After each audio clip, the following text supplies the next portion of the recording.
Hello, welcome to my channel where we discuss a lot of interesting issues, and today we're going to start the series on Islamic finance. And before we delve into the meat of the discussion, I think it's important to start by dispelling some of the more common myths on Islamic finance.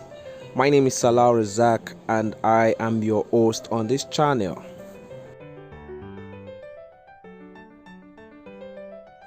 John F. Kennedy said, and I quote, "The great enemy of the truth is very often not a lie, deliberate, contrived, and dishonest, but the myth, persistent, persuasive, and unrealistic." So in the next few minutes, we're going to attempt to dispel some of these persistent myths. And this is very important because we need to disabuse our minds of some of these myths. The first myth is that Islamic finance is only for Muslims. This, of course, is not true. While it's true that Islamic finance is based on Islamic principles of justice and fairness to mankind, it's untrue that this Islamic finance is only available to Muslims. And of course, we can see from the data that is available to us that Islamic finance is popular in the Muslim world. Malaysia, Saudi Arabia, UAE, Indonesia, Kuwait, Oman, basically the GCC countries, areas where Islamic finance is well practiced. But of course, that's not to say that in other climes Islamic finance is not gaining traction. As you can see in the map, areas in green are areas where some form of Islamic finance is being practiced, with the darker shades of green representing where you have it in more volume. So the wide distribution of Islamic finance practice dispels that first myth that Islamic finance is a thing that is restricted to the Muslim world. So in essence, Islamic finance is not an Islamic only thing. The second myth is that Islamic finance is aimed at global domination. It's important to put things in perspective. We have over 1.8 billion Muslims in the world, and that represents about a quarter of the world population. However, when we look at the share of Islamic finance industry as a portion of the total global finance industry, you'd only observe that Islamic finance accounts for a mere less than 5% of the global finance industry. So again, this casts a lot of aspersions on the myth that Islamic finance is geared towards making Muslims dominant. Another myth is that Islamic finance encourages investors to leave too much on the table. And of course, part of what drives this myth is the Islamic concept of zakat and sadaqah.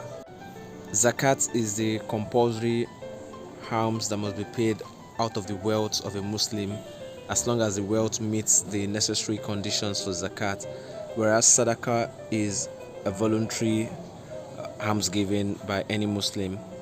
So for Islamic finance, there is no compulsion on non-Muslim investors, or even in the case of sadaqah, there is no compulsion that you must give sadaqah out of your returns.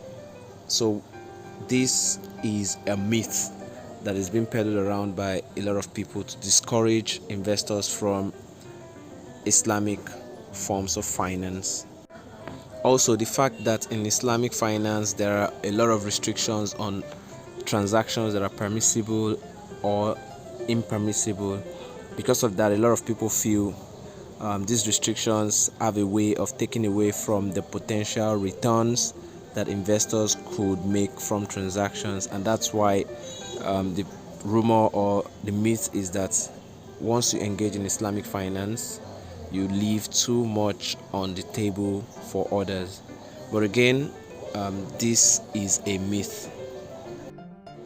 Also, in Islamic finance, one of the fundamental principles of investing is that as investors you must take some form of risk in your transactions for you to be able to qualify for some reward, and that's why a lot of people have the misconception that in Islamic finance only equity kind of transactions are permissible. Again, this is a myth, because we do have some form of transactions that are not necessarily equity like.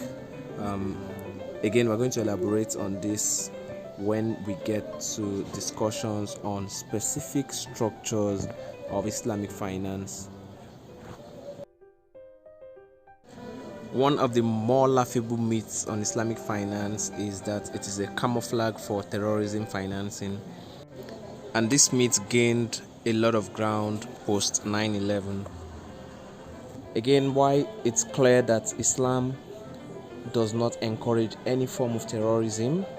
In fact, in Islam, there is this concept that for someone to save a life, it will be considered as though that person has saved the whole of mankind. Likewise, for someone to take wrongfully the life of another person, it will be considered as though that person has killed the whole of mankind. So that goes to show that the concept of Islamic funding of terrorism isn't compatible with the tenets of Islam.